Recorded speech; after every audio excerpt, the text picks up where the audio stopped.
Hello, friends and fellow lovers of all things beachy. Welcome to The Beach Speaks. I'm your host and beach lover, Paige Friend, sharing conversations and stories to help you reconnect with the beach, return to your soul, and reimagine your life. Whether they're an entrepreneur, a conscious creator, or just someone who loves the beach, all my guests have a story to tell about what makes the beach the place to be. So grab a cool drink, sit back in your beach chair, stick your toes in the sand, and join me for this episode of The Beach Speaks.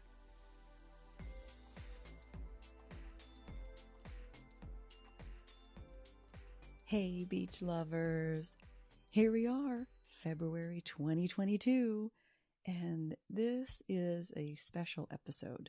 It's the first one of the year, and it's dropping on a very special day for me, as you'll soon find out. I don't know if you felt the same way, but when January 1st rolled around, I felt like I had all these intentions and inspirations for the podcast, for my wellness, for growing my business, for basically life, and I felt like I had to start making it all happen now. And I hadn't created anything new for the podcast, and I was rushing around trying to cobble together a couple of conversations and thinking I just need to get something out right away. However, whatever was coming out just felt forced, and I always want to create the best content I can for you, my beach lovers, to inspire you and uplift you and all that good stuff. But nothing I had planned to share felt quite right at the time. My heart was saying, tell your story. Tell your story. So, in keeping with my 2 words for this year, ease and grace, I decided to give myself a little more time to craft my beach story into something that was listenable and make that my first episode of the year. And it was super cool because it gave me the opportunity to look back and relive the magic of how I found my soulmate, quit my 9-to-5, and moved to the beach. And as you know, the beach is speaking. Are you listening?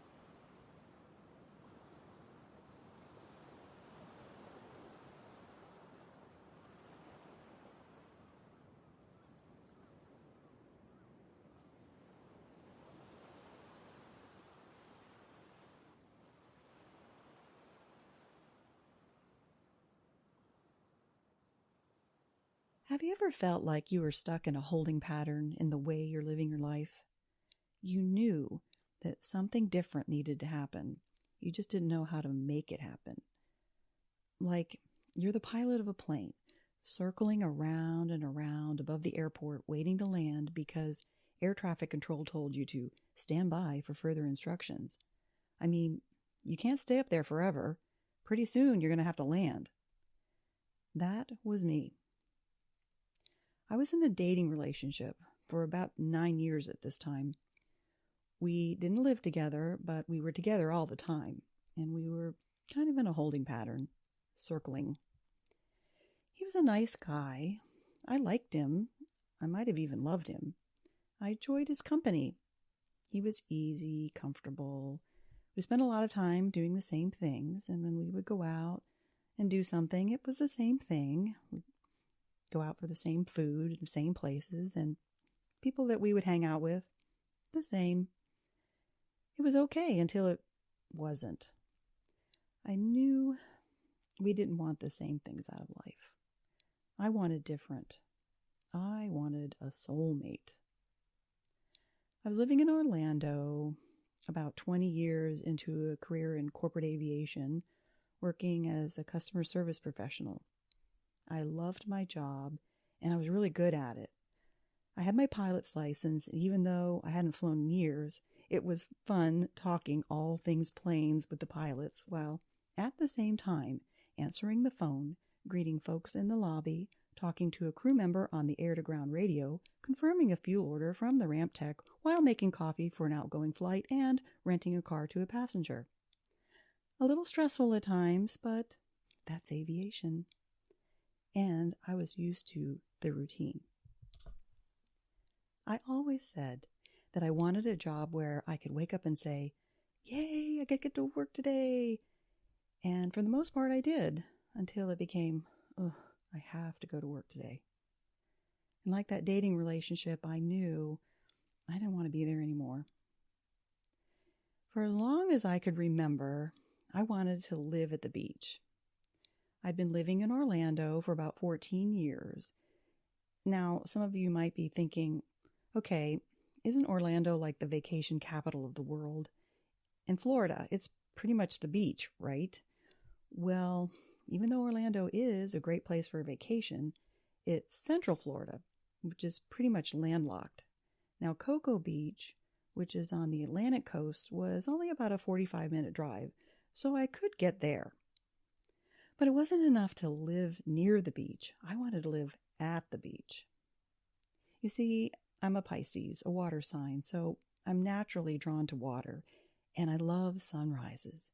And whenever I had the opportunity to deviate from the holding pattern, I would get up early in the morning, drive out to Cocoa, sit in the sand, meditate, and watch the glorious sunrise above the ocean horizon, and then get in my car, drive back, and get on with my day. And for the self-diagnosed beach junkie jonesing for her next fix, this was a fairly easy way to get it. And about a mile down the road from my townhouse, there was a pond and a few lone palm trees, a walking path, and a couple of benches. So I would go there to sit and meditate and watch the sunrise sparkling over the water. It wasn't the beach, but it was a pretty good substitute, and I could get there in 3 minutes instead of 45. And it was during this time that my parents had moved from my hometown in the mountains of Pennsylvania to assisted living near Clearwater Beach, which is one of the most popular and beautiful beaches on the Florida Gulf Coast. And it had been years that I'd spent any quality time with them, and because their health was rapidly declining, I would gladly make the 2.5-hour drive each way every chance I could, just to spend a few hours with them. And I was grateful for the time, although seeing my parents in such a frail state of mind and body really took a toll on me emotionally. During one of those visits, I found a small, quiet stretch of beach about a 10-minute drive from where they lived that had accessible parking and a couple of benches where we could just go and sit and enjoy the sun and the quiet surf. But the whole process of getting my parents out of their apartment and in and out of the car became so arduous for all of us, we didn't go very often. Soon, the only drives we took were back and forth to the hospital, and not too long after that, they were gone.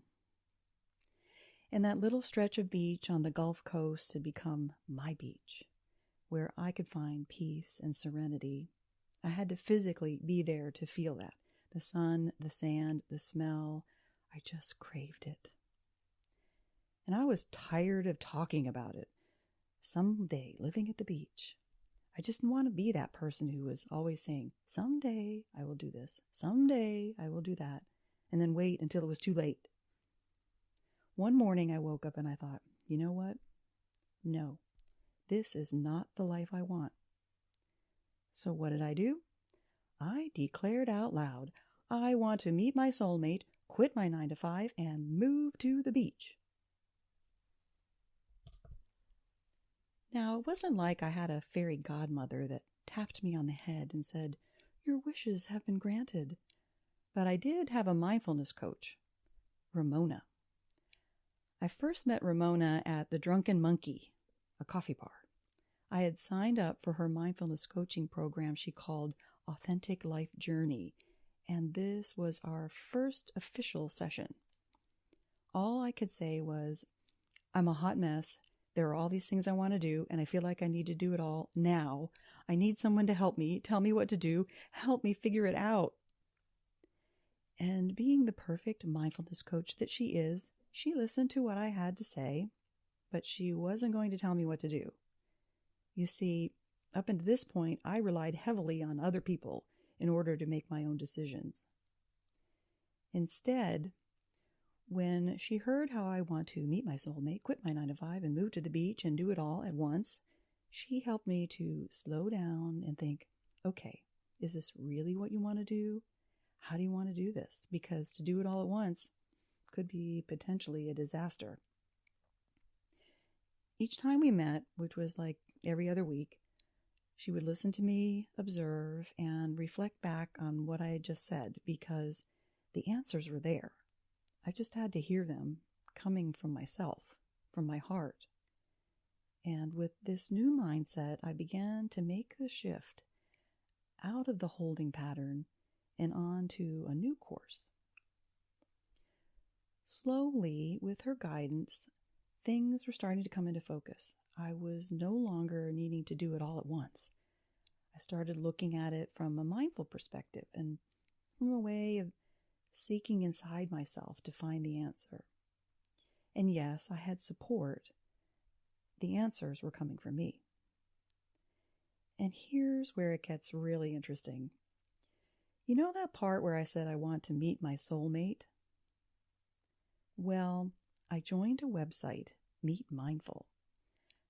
I guess it was a dating site, but I really hadn't any intention of dating somebody. I was just thinking about where I wanted to live at the beach, and I didn't really know where, and I thought, well, I'd like to meet some people who live at the beach. You know, meet a friend. So on this site, Meet Mindful, I thought there might be my type of person there. And I was so intrigued by the questions you had to answer for your bio that I actually printed them out and I journaled on them. I kind of used them as a way of self-exploration. Then I posted my bio, casting a wide net, basically Florida, coast to coast, and then forgot about it. It was a 30-day free trial, and at the 30th day, they sent me a message, "Meet Ernie." And I thought, meet Ernie? I remembered, oh yeah, they're sending this to me because they want me to subscribe. And I thought, okay, well, he looks so happy in his photo. I'll read his bio. And everything he said about himself checked all the boxes for what I wanted in a soulmate. Plus, he lived at the beach. And would you believe his last name was Friend? So I ended up having to pay the $29 for that month so I could send him a message. And my opening line was something like, I didn't intend on joining the site, but anyone who talks about the 5 love languages and learning how to fly airplanes immediately has my attention. So I joined just so I could send you this message. And that's kind of how it started. We had our first phone conversation on February 6, 2018, and met in person 11 days later at the beach, Treasure Island near St. Pete Beach, actually, February 17th, the day before my birthday. And I knew I had met my soulmate.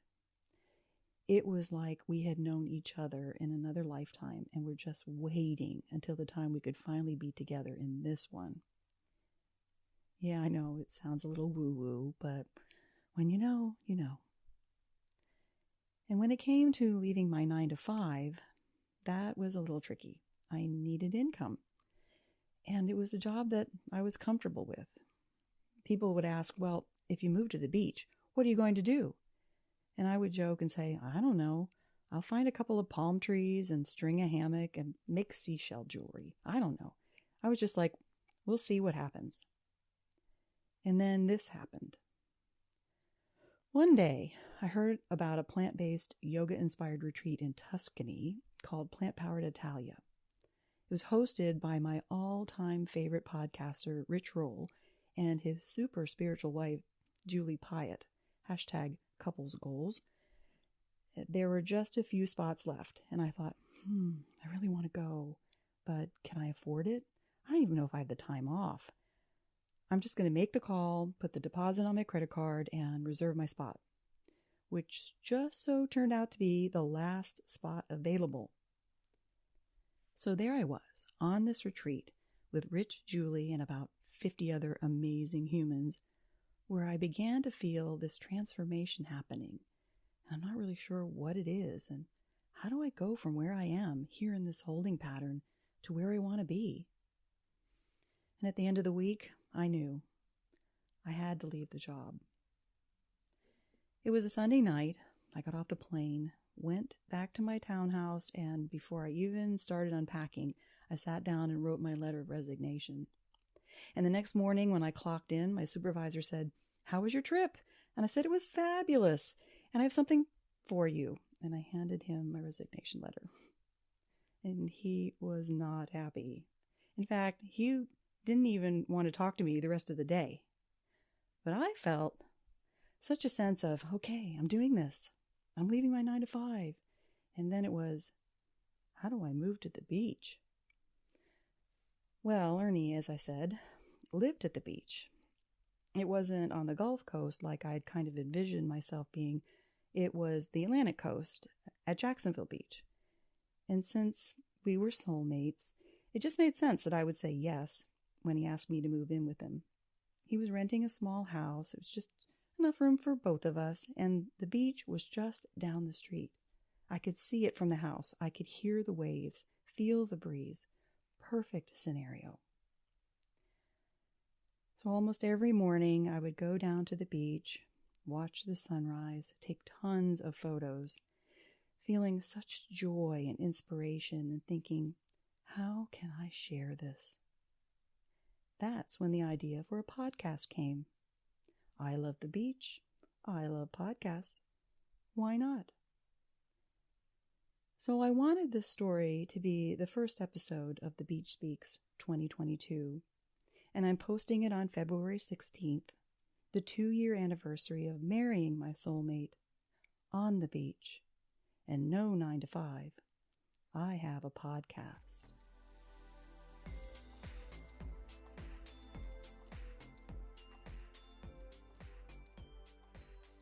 Thank you so much for listening.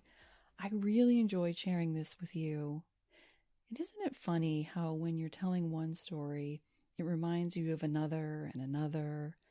Well, stay tuned. There's more to come.